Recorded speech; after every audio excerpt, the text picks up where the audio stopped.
வணக்கம் நண்பர்களே.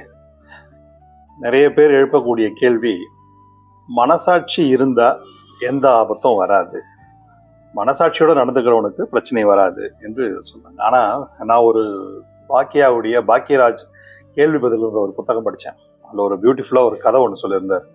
மனசாட்சி இருக்கிறவங்களுக்கு ஆபத்து வருமா வராதான்றதை பற்றி இந்த கதையில் தெரிஞ்சுப்போம்.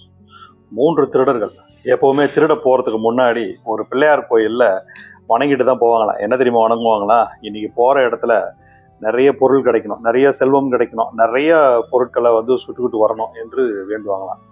அப்படி போகிற இடத்துல போயிட்டு எதுவும் கிடைக்கலன்னா திருப்பி வந்துட்டு அதே பிள்ளையார அசிங்கமாக திட்டுவாங்களாம். இதெல்லாம் பார்த்துக்கிட்டு இருந்த பிள்ளையாரு அருளாசி புரிகிறாரு. திருடங்களுக்கு எப்படி அருளாசி புரிகிறது?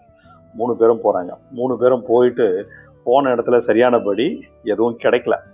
ஏமாற்றத்தோட திரும்பி வராங்க.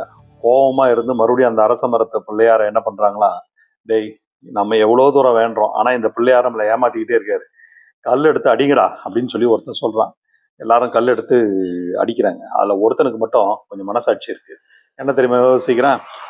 நம்ம செய்கிறது திருட்டு தொழில், இதில் பிள்ளையார் என்ன பண்ணுவார்? நம்ம போய் அவர்கிட்ட வேண்டுனா நம்ம திருடுறதுக்கு உதவி செய்வாரா? நம்ம கொஞ்சமாவது மனசாட்சி இருக்குன்னு சொல்லி பிள்ளையார் மேலே படாத தூக்கி தூக்கி மேலே அடிக்கிறார். அதாவது பிள்ளையாருடைய சிலையை படாமல் தூக்கி மரத்து மேலாம் அடிக்கிறார். கொஞ்ச நேரத்துக்கெல்லாம் ஐயோ அம்மான்னு ஒரே சத்தம். என்னன்னு சொல்லி பார்த்தா மேலே இருந்து ஒருத்தர் யாரோ குதிக்கிறாங்க. என்னன்னு பார்த்தா பிள்ளையாரு. எப்படியும் இவனுங்க வருவானுங்க, போன இடத்துல ஒன்றும் கிடைக்கல, நம்மளை கல் எடுத்து அடிக்க போறாங்க அப்படின்னு சொல்லிட்டு தான் கொஞ்சம் பயந்து மேலே போய் உட்கார்ந்து இருந்தாராம். ஆனா இந்த மனசாட்சியோட இருக்கிறவன் அடிச்சான் பாருங்க, அது மட்டும்தான் மேலே போய் விழுந்திருக்கு, பிள்ளையார் மேலே விழுந்திருக்கு, அடி போட்டு இருக்கான் இதுல. ஆனா உங்க 2 பேரையும் விட்டுருவோம்டா, என்னை நான் மேலே உட்காந்துருக்கேன்னு நினைச்சு ஒருத்தன் மேலே தூக்கி கல் அடிச்சான் பாரு, அவனை மட்டும் விட மாட்டேன்டா அப்படின்னு சொல்லி துரத்த ஆரம்பிச்சாரான். இவன் மனசாட்சியோட அவர் மேல படக்கூடாதுன்றதுக்காக தூரமா தூக்கி அடிச்சான். ஆனா அவன் மாட்டிக்கிட்டான். அது மாதிரி சில நேரத்துல மனசாட்சி இருப்பவர்கள் கூட சிக்கலில் மாட்டிக்கொள்கிறார்கள் அப்படின்ற ஒரு கதையை தான் பாக்கியராஜ் அவர்கள் சொல்லியிருந்தார்.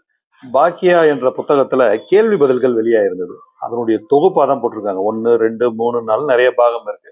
இது பழைய புத்தகம் தான் இருந்தாலும் அதில் படிக்கும்போது ஒரு நல்ல ஒரு மாரலோட ஒரு கதை கிடைச்சது. நீங்களும் வாசியுங்கள் நண்பர்களே. வணக்கம்.